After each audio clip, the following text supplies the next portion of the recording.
Alors bonjour tout le monde, aujourd'hui nous allons parler des 1001 vies de Cyril. Cyril Ekwala, un ami, un mentor, un frère, un grand frère avec qui j'ai vécu plusieurs choses, avec qui j'ai eu plusieurs vies aussi. Et je pense que ça va être très très très inspirant. Alors à tout de suite, les 1001 vies de Cyril Ekwala.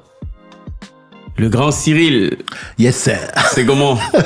Ça va. Ça va, comment ça se passe? Ça fait bizarre. Ça fait bizarre d'être de l'autre côté. Ça fait bizarre. Ok, bon, ce que les gens ne savent pas ou savent d'ailleurs, c'est que oui, effectivement, tu es journaliste et tu as plus souvent l'habitude en fait d'être de l'autre côté en fait, plutôt de mon côté, donc de poser les questions. Exact. Et aujourd'hui, je suis là pour te challenger. Je vais voir si je peux suivre ton challenge. Ouais. Tu as un peu d'appréhension ou... Oui, parce que c'est pas, mine de rien, c'est pas une position dans laquelle je suis très souvent. Tu vois, autant je suis à l'aise de l'autre côté, je pose des questions, puis je sais mettre la personne en face de moi à l'aise. Autant quand moi je suis là, c'est un peu bizarre. Donc c'est vraiment. Bon, j'espère que je serai à la hauteur. J'espère que je saurai te mettre à l'aise. Oui, merci d'avoir accepté cette invitation. À cette conversation en fait. Donc comme je te disais, on est là pour inspirer, on est là pour transmettre, et tu faisais partie des gens avec qui je voulais absolument discuter parce que je pense que on a beaucoup d'enseignements et d'expériences à tirer en fait de ton parcours, de tes parcours. Ce podcast s'appelle les 1001 vies. Donc 1001 vies, c'est pour justement ces personnes qui sont passées par plusieurs choses, qui ont eu plusieurs casquettes au fil du temps, et qui finalement ont réussi à se frayer un chemin dans cet univers-là. Voilà. J'aime ton titre. Tu aimes ça? Ouais, j'aime ton titre. Les 1001 vies. Les 1001 vies, c'est quelque chose, hein? Tu me reconnais bien, parce là. Parce que, soudainement, tu vois, quand tu as dit ça, là, j'ai eu un peu comme un rewind dans ma tête, là, et puis je me suis rendu compte que oui, effectivement, c'est pas linéaire. Tu vois, un peu, on va dire ça. Alors, parle-nous de toi. Alors, moi, je peux dire, on s'est rencontrés, 2015, peut-être 14. 2014, je pense. 2014, où tu me contactes pour filmer un tournage sur la rive sud et tout.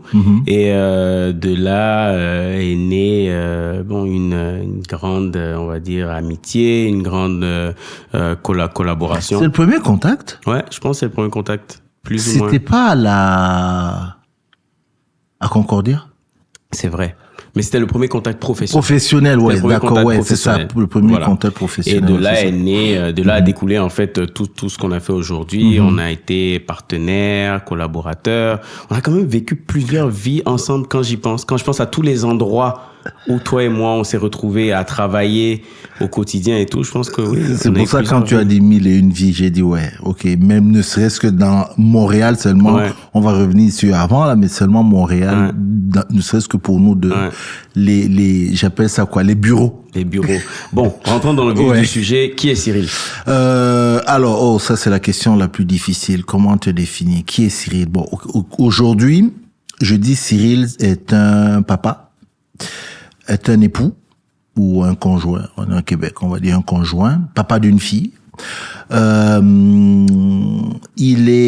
Cyril est un journaliste. Ça, c'est l'aspect professionnel. C'est la première des choses. Je suis journaliste.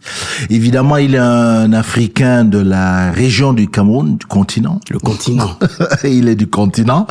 Et puis, né en France. Retour au pays parce que les parents, c'était l'époque les parents partaient puis revenaient, et puis oui, depuis à Montréal depuis ça mine de rien, ça fait 20 ans. 20 ans, parce que 2024 ça a fait 20 ans. OK. Mine de rien. À Montréal, je suis pas allé à Trois-Rivières ou puis je suis venu à Montréal, non. Je suis un Montréalais, moi. Alors, j'ai bien aimé le fait que tu commences par papa, époux, et ensuite journaliste. On va y revenir. Mais parlons justement de ce côté un peu journaliste. Alors, au jour d'aujourd'hui, tu te considères toujours comme journaliste? Je me considère d'abord comme journaliste. OK. Ensuite, je fais certaines choses en rapport avec ce métier-là, mais je suis d'abord journaliste. J'ai la prétention de dire aujourd'hui que je suis producteur un peu, d'une certaine façon.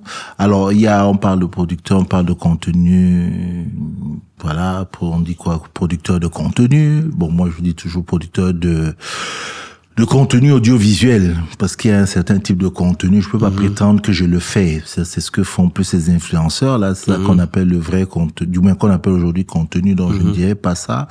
Après, je fais d'autres affaires qui sont liées à, je sais pas, de l'animation, de panels, d'événements, des choses comme ça. Mais à la base, je dis d'abord que je suis journaliste. Ouais, je pense que je vais dire ça. Ok. Parlons un peu de ton parcours, justement. Alors, tu dis Montréal depuis 20 ans.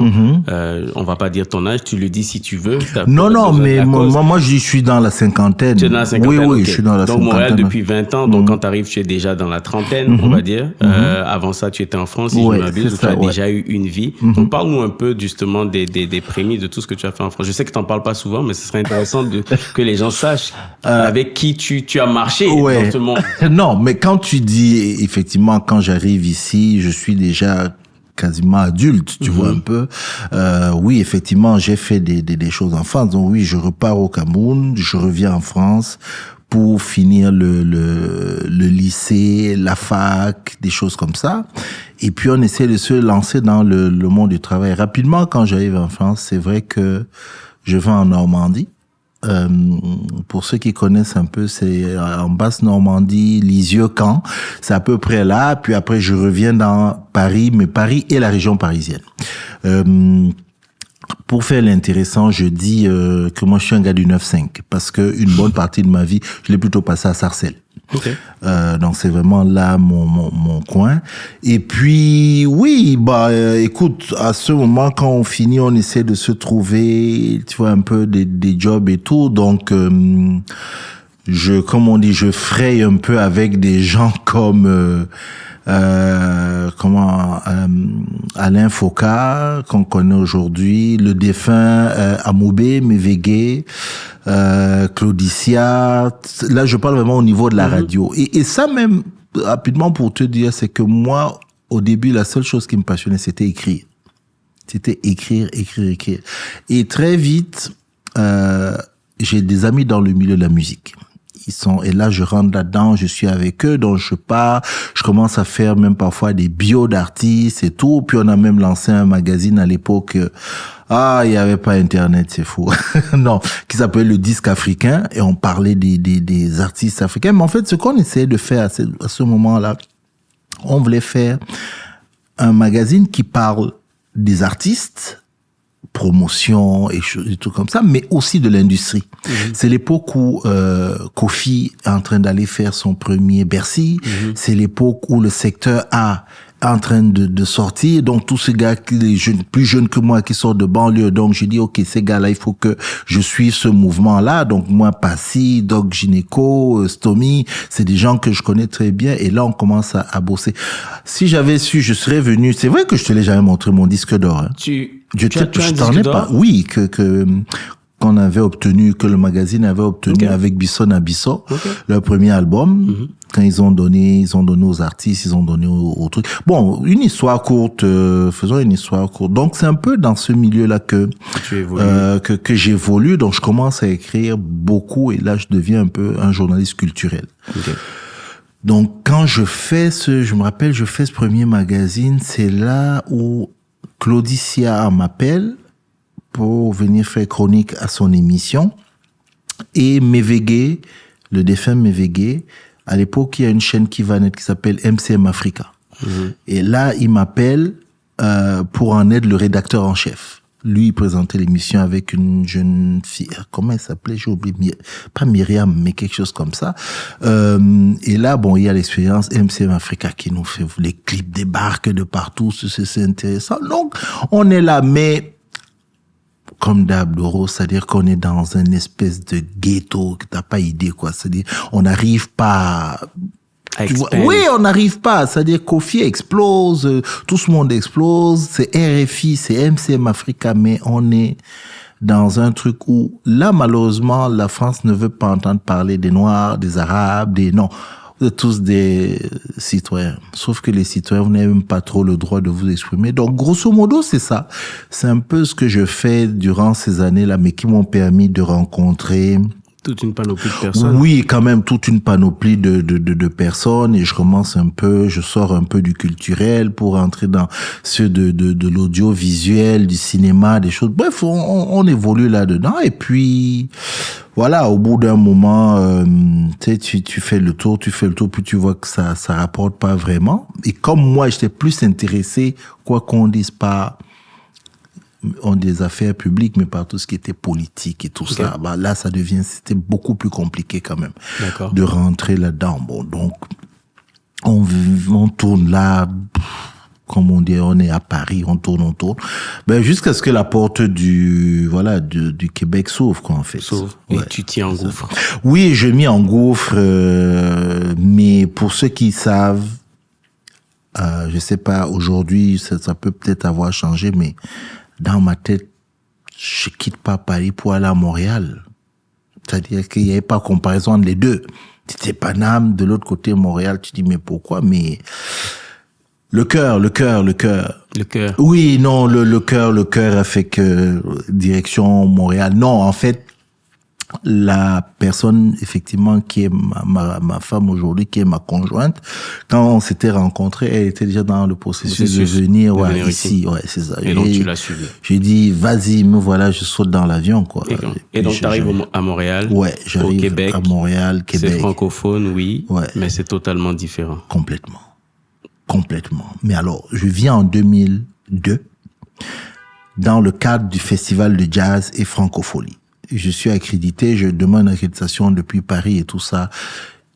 Montréal, l'été. Les gens marchent en babouche. En gougoune, comme ils disent ici. Gougoune. Ils ont des bermudas, des t-shirts, tu marches dans la rue, personne ne te dit rien, personne ne te regarde.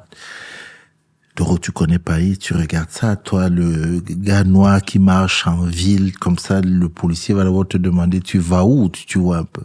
J'arrive, puis j'ai dit, mais c'est chez moi ici. C'est ici que ça se passe. Et puis voilà, j'arrive et puis c'est complètement différent. Oui, c'est francophone, ça c'est sûr, mais c'est un mélange, mais ça c'est avec le temps que je le découvre. Mm-hmm. Et c'est ce que je dis toujours à beaucoup de gens. Montréal, c'est un mélange d'Europe et d'Amérique du Nord. Tu vois un peu. Les gens sont surpris quand moi je dis que j'aime pas Toronto.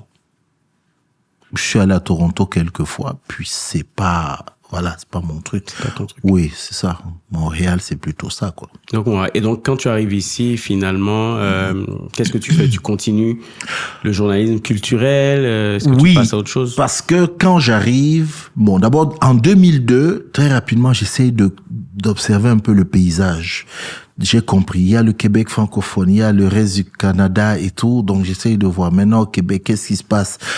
Tu le sais, moi, chez moi, j'ai encore les radios, on tourne les boutons, là, tout ça. Puis je regarde. Quand j'écoute la radio, je comprends pas ce qu'ils disent. Et vraiment, je le dis je ne comprends pas, pas que ce qu'ils disent n'a pas de sens. Je comprends pas l'accent, je ne comprends pas ce qu'ils disent. La seule radio où j'arrive à comprendre quelque chose, c'est Radio-Canada. Puis là, je dis, ça va être là, alors. Et je prends mon CV, je prends la photo, je mets sur le CV, je mets dans l'enveloppe, et puis je balance. À la parisienne, quoi. Mm-hmm. Peut-être qu'ils l'ont même jamais vu. Et là, entre-temps, je vais voir... donc, je connaissais le Festival Nuit d'Afrique.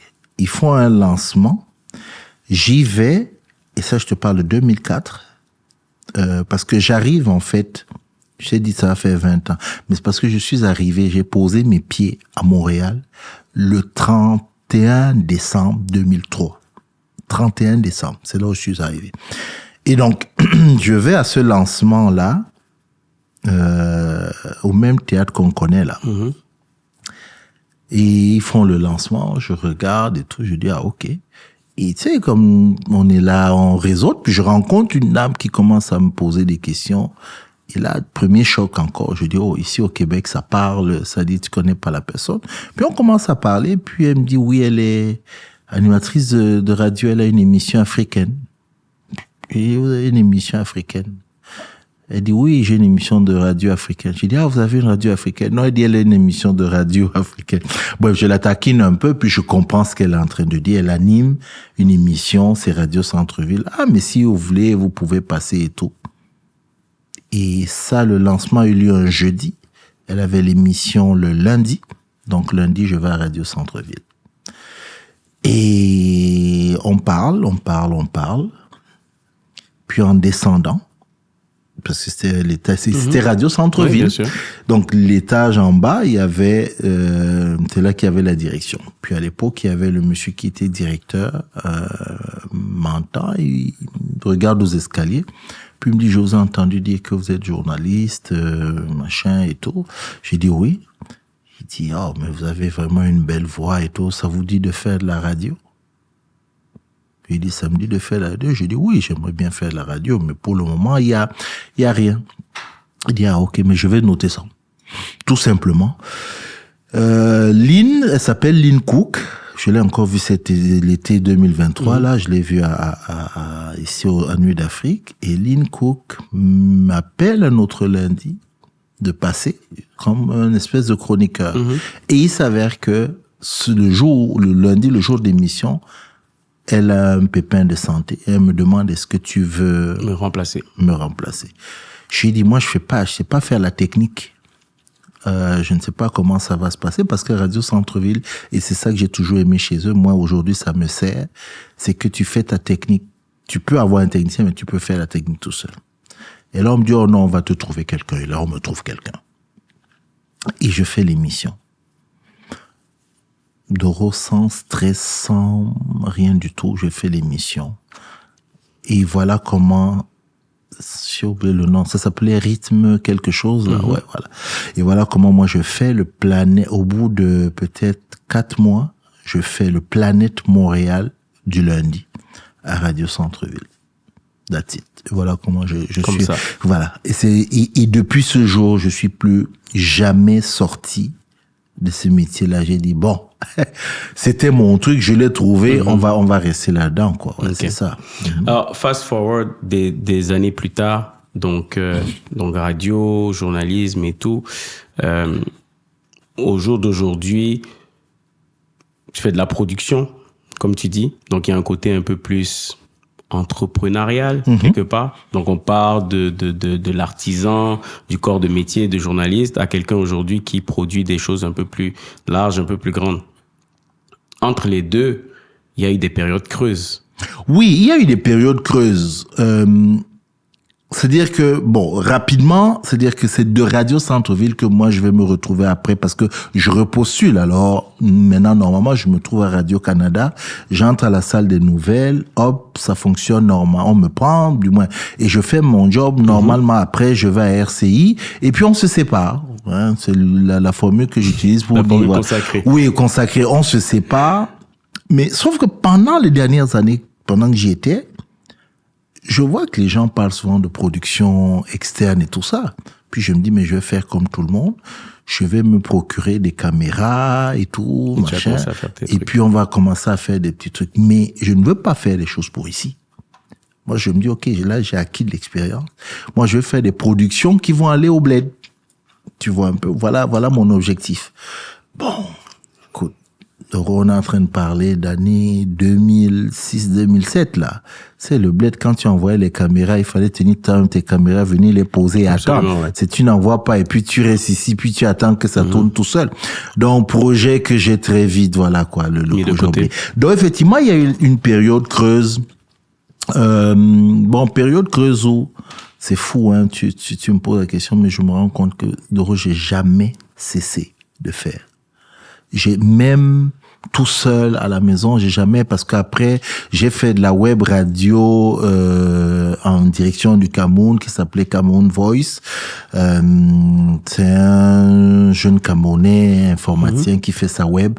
Hop, on commence à faire des émissions là-dedans, mais alors là, elle est très, très, très politique. Et puis, je suis dans la phase de, ok, il faut que ça change au pays, tu sais, on est à fond dedans.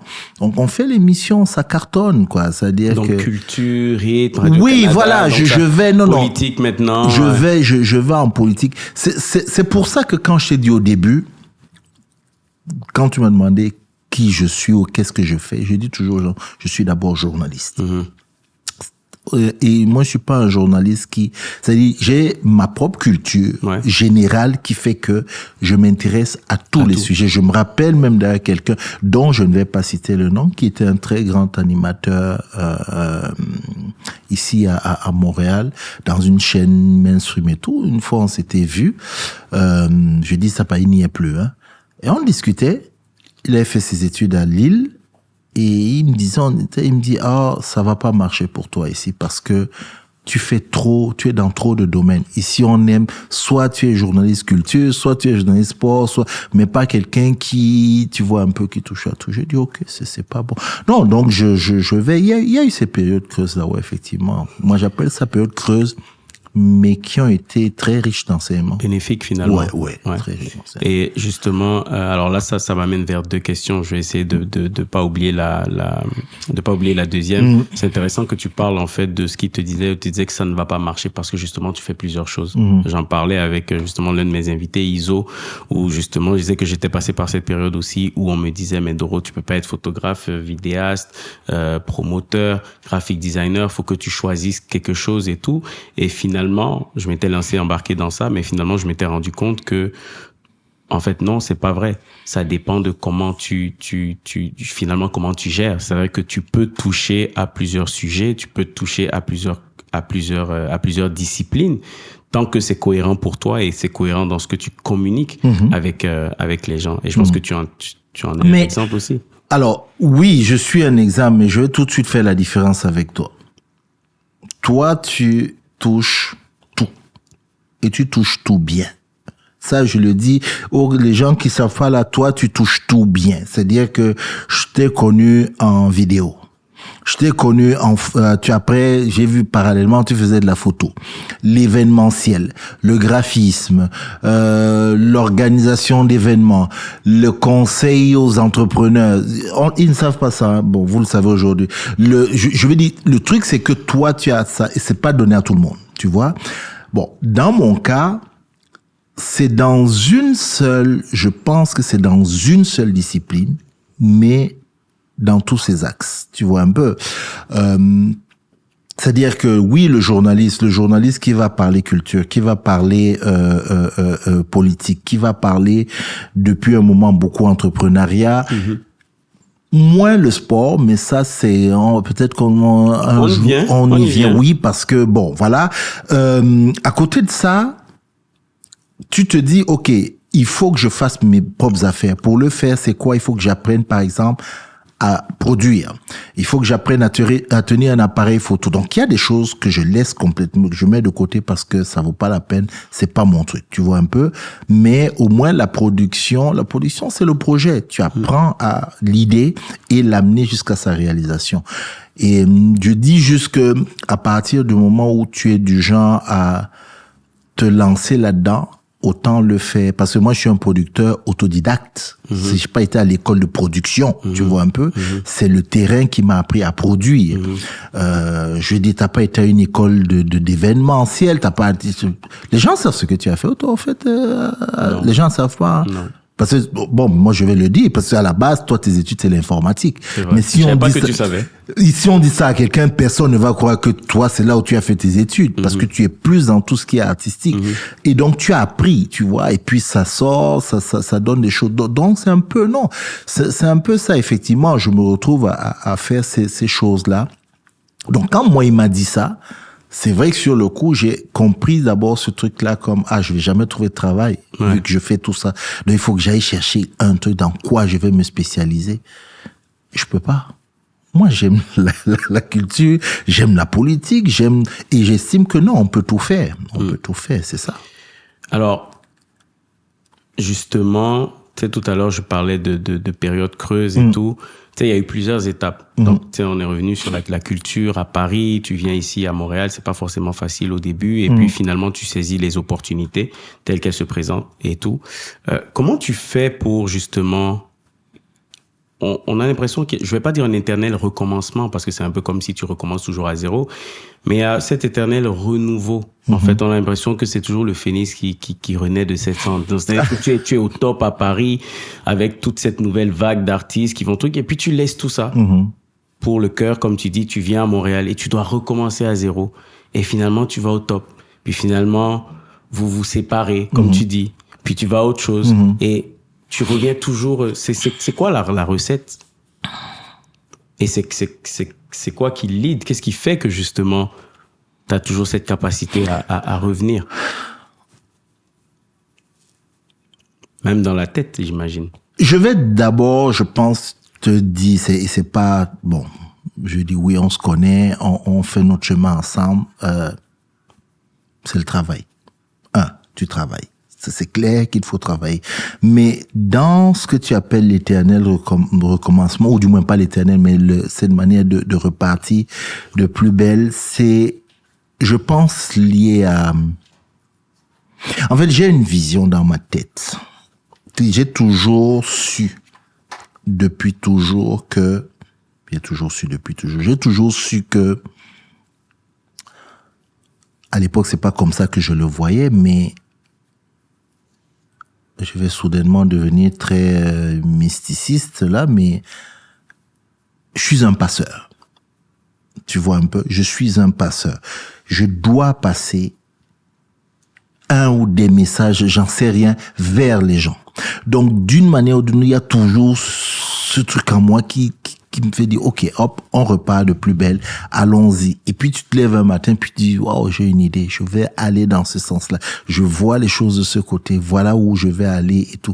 Je sais pas, ça répond pas de manière concrète quand tu disais c'est quoi le secret, mais il y a la prise de risque aussi. Donc, je te prends un exemple. Quand la pandémie est tombée, je signale en passant que je faisais des entrevues Zoom tout au début de la pandémie. Les gens ne savaient même pas encore c'est quoi les Zooms. Je vois encore, et je me vantais de ça, que j'ai commencé à faire des entrevues à des gens par Zoom avant que Radio-Canada ne prenne les Zooms aujourd'hui comme leur nouveau mode de tu vois un peu. Puis je me suis dit, mais Cyril, tu es là, tu es seul, il n'y a plus de local, tu es chez toi, les gens sont chez eux. Est-ce que tu vas arrêter de faire ce que tu fais? Il y a le Zoom, t'entends un peu le Zoom. Puis parfois l'image était bizarre, c'était truc, chaque jour tu apprends. Donc j'ai envie de te dire que c'est en dedans, et c'est parce que il y a cette espèce de vision, de se dire il y a un message dans l'univers tenu peut-être par Doro, mais qui n'arrive pas à trouver sa cible. C'est à moi de l'accompagner pour que ça arrive. Je sais pas comment l'expliquer, mais une fois que j'ai trouvé ça, je me dis juste, écoute, je vais juste travailler et puis je vais voir ce que ça va donner. Après, comme je dis, c'est d'essayer de faire chaque chose bien. C'est-à-dire, moi, dans l'importance de la valeur travail, en fait. La valeur du travail bien fait, c'est la clé, c'est la base. C'est la clé. C'est-à-dire que ceux qui sont là-haut, je dis, ils sont peut-être là-haut, mais vous avez appris les mêmes choses, c'est les mêmes méthodes qu'ils appliquent, ainsi de suite. Donc, il n'y a pas de raison. Fais exactement la même chose. Donc, moi, c'est ça. Alors, justement, tu parlais de pandémie. Donc, pendant la pandémie, tu commences à faire des Zooms. Et puis, moi, disons que je t'ai connu donc avant la pandémie. J'ai vu comment tu évoluais, j'ai vu ce que tu faisais et tout. Et j'ai l'impression qu'il y a un avant pandémie et un après pandémie. Oui. Donc, c'est-à-dire que après la pandémie, moi, j'ai l'impression que il y a le nouveau Cyril qui est, c'est-à-dire que c'est après la pandémie que tu enchaînes les entrevues de ministres. Oui, mais arrêtons, tu y es pour quelque chose. Oui, non, okay. Attends. Non, oui, vas-y, peut-être que ça répond à ta question. Ça va, je coupe ta question. Il y a un renouveau, t'enchaînes les entrevues de ministres, les entrevues de personnalités, chef de la police par-ci, par-là, et puis ça ne fait que monter. Ça ne fait que monter, aller de plus en plus haut et tout. Et tu me disais tout à l'heure, tu étais dans la cinquantaine. Tu sais, on dit aux âmes bien nées, la valeur n'atteint point le nombre d'années. J'ai envie de shifter ça et de dire que toi, c'est finalement plutôt le contraire. C'est que c'est comme le bon vin, en fait. On a l'impression que plus tu avances, plus je me bonifie et tout. Et là où on se dit, OK, il va finalement disparaître, non, c'est là que tu es toujours au top. Donc, c'est deux questions en une. Mais... Oui. On dit souvent que du moins on entend ça beaucoup, la pandémie, ça a été la catastrophe pour beaucoup de gens, ce qui est vrai. Pour beaucoup de gens, ça a été, ne serait-ce que au niveau santé, ça a été une catastrophe pour beaucoup de gens. Pour des entrepreneurs, ça a été machin. Mais tu te rappelles cette fameuse phrase où on disait renouvelez-vous, profitez-en, renouvelez-vous et tout. Moi, je sais pas si je me suis renouvelé. J'ai toujours été sur ma ligne. Sauf que moi, la pandémie a plutôt été un bonus pour moi. Et comme tu es en train de dire. Mais par contre, oui, c'est à ce moment que arrive, et quand je disais tu en es un peu responsable, moi j'ai toujours été très mal à l'aise devant la caméra. Mais la personne qui me met devant la caméra de manière régulière, c'est pas une fois de temps en temps on te fait un truc, la personne qui me met devant la caméra de manière régulière, c'est toi. C'est toi qui me pousse en disant mais écoute, fais un truc aujourd'hui avec l'image et tout. Et là je le fais. Donc voilà, les choses commencent à ça monte plus, voilà, c'est ça. Mais je pense que le plus comment dire, le secret, alors s'il faut dire ça comme ça, c'est de savoir s'entourer. C'est de savoir s'entourer et je ne peux ne pas dire que quand on s'est rencontrés, toi et moi, je sais que ma trajectoire professionnelle a changé. Tu vois un peu? Donc, m'entourer de plus jeunes qui t'apportent toute une autre perspective. Les gens vont rigoler, mais je dis Instagram, qui m'apprend Instagram? C'est toi. Vous vous moquez de moi et tout ça. Aujourd'hui, j'ai envie de dire, je suis un maître d'Instagram. mais c'est ça. Je pense que c'est de savoir s'entourer et d'anticiper très vite sur ce qui va arriver.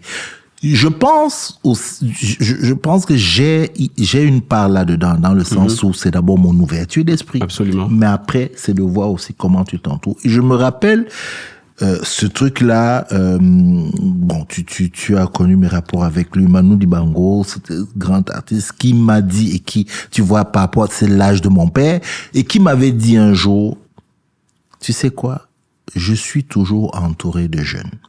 Parce que ces gens-là, ils savent ce qui arrive demain et ils sont là pendant que tu veux t'asseoir, ils te donnent un coup de pied et te disent il y a ça qui arrive, il y a ça qui arrive. Quand on prend la carrière de ce bonhomme, de ce monsieur aujourd'hui où il est mort, il a fait tous les styles possibles. Les gens oublient, Manu a fait un album reggae quand c'était machin, il a fait un album rap, il a fait, les gens le voient juste dans le jazz, il a fait tout ça, il a chanté. Tous les musiciens, jeunes musiciens comme sont passés par son école. Et Doro, depuis tu me connais, tu sais pertinemment qu'autour de moi, il y a que des jeunes et qui me challenge, dis donc, l'autre s'est moqué de moi l'autre jour, là, il dit, je pense on faisait un Teams, et puis il me dit, on était 3, c'est 4 jeunes qui étaient avec moi, puis il dit, tu sais, tonton, là, la technologie, vraiment, c'est un problème. Et on a éclaté de rire. Mais je pense que c'est ça, c'est de savoir juste s'entourer. Bon, attention, quand on dit jeunes, c'est pas non plus ramener des jeunes. C'est des jeunes qui ont une vision, qui ont une expertise, qui adhèrent à ce que tu veux et qui peut-être voient où tu veux aller. Et donc, oui, ça, effectivement, ça jouait énormément. Et puis, ça m'a permis de monter un peu plus. Et puis, il y a une dernière chose, mine de rien, les gens peuvent me voir comme ça, et là, je vais dévoiler quand même un aspect de ma personnalité, la confiance en moi, en ce que je valais professionnellement, elle est venue sur le tard, tu vois un peu, parce que moi, je me remets perpétuellement en question. Est-ce que c'est bon? Est-ce que c'est bon? Je suis jusqu'aujourd'hui toujours insatisfait. Quand je finis un truc, je suis pas content. Je dis, on peut toujours faire mieux. Tu vois, il y a ça. Mais à un moment donné, quand 1, 2, 3, 4, 5, 6 personnes te disent, on a confiance en toi et tout, je dis pas pour tes beaux yeux, quoi. C'est-à-dire que quelque part, il y a ça. C'est ça que je me dis. C'est ça. Et donc, une éternelle, finalement, remise en question. On est des Africains, right? Tu fais partie d'une autre génération par rapport à la mienne. justement, comment tu contournes ce côté où, en général, en Afrique, on s'en remet toujours à l'aîné, le droit d'aînesse, à la sagesse, à l'expérience. Mais toi, tu arrives justement à faire le contraire, à puiser, en fait, dans la jeunesse, à regarder la jeunesse peut-être pas forcément d'un œil tout de suite paternaliste ou quoi que ce soit, mais tu es capable de te mettre finalement au niveau de cette jeunesse-là justement pour avancer. Est-ce que c'est ça finalement le secret de ta longévité? Oui, je pense que oui. En fait, alors parce que tu as évoqué le côté africain, c'est-à-dire qu'il y a un respect mutuel. On sait tous, on est africain, on a un certain nombre de valeurs, donc on a ce respect mutuel. Le respect, ouais, de base, comme tu dis. Mais il n'est pas seulement du bas vers le haut. Tu vois un peu, il est du bas aussi, du haut vers le bas, si je peux m'appeler ça comme ça. Et je sais que ça vient aussi quelque part de l'éducation que j'ai reçue. Très tôt, moi, j'ai vu mon père avec, comment on appelle, je vais dire des gens moins nantis. Ne serait-ce que des personnes moins nanties, il était avec ces gens, il était à l'aise. Alors que bon, il a socialement, parce que professionnellement, il était plutôt dans la classe un peu mieux nantie. Mm-hmm. Ok. Et je l'ai vu tout le temps avec des gens moins nantis et être à l'aise et en disant, quel que soit celui d'en haut, celui d'en bas, vous êtes tous pareils. C'est comme ça qu'il faut prendre les gens. Donc moi, je sais que j'ai ça en moi. Et puis, je suis à l'aise. Je dis souvent que je suis un caméléon. Je suis à l'aise dans tous les milieux. Parce que le même respect que je vais donner à ces ministres, c'est le même respect que je vais donner à des jeunes et tout ça. Et on arrive, on va rigoler. Bon, je dis toujours oui, je pense même à la limite, peut-être par moi que je suis même encore plus jeune qu'eux, tu vois un peu. Dans ma tête, je suis plus jeune qu'eux. Mais après, comme je dis, ça te maintient quand même, ça te maintient. Non, j'arrive à le faire sans problème. Moi, dès lors qu'il n'y a pas manque de respect, je suis à l'aise. Je suis à l'aise. Alors, justement, on dit souvent conseil aux plus jeunes. Mm-hmm. J'ai envie de te demander là, quel conseil tu donnerais aux plus vieux? Ah, c'est fou. Je viens de parler là, ça donnait l'impression que mon conseil, il allait tomber là d'un seul coup, comme ça. Conseil de vieux aux plus jeunes, c'est... Non, pas conseil de vieux aux plus jeunes. Quel conseil tu donnerais aux plus vieux? Tu sais, souvent, on donne des conseils aux jeunes. Ouais. On leur dit, faites ça. Mais quel conseil, toi, tu donnerais aux vieux? J'ai envie de dire, restez jeune. Sincèrement, j'ai envie de dire, restez jeune et regardez les jeunes. Regardez ce que font les jeunes. Moi, c'est ce que je dis. Regardez ce que font les jeunes. Mm-hmm. Et puis voilà, vous allez... pas avancer, quoi, mais regardez ce qu'ils font, prenez ça en considération.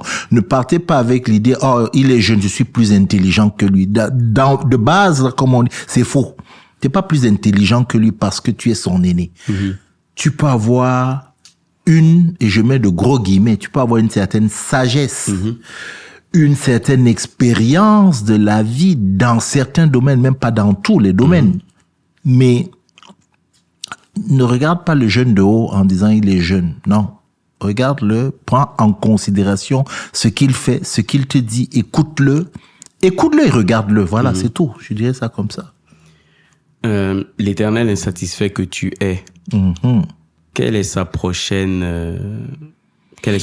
objectif? J'ai envie de dire, je t'aurais dit aller plus haut, non. C'est juste d'avoir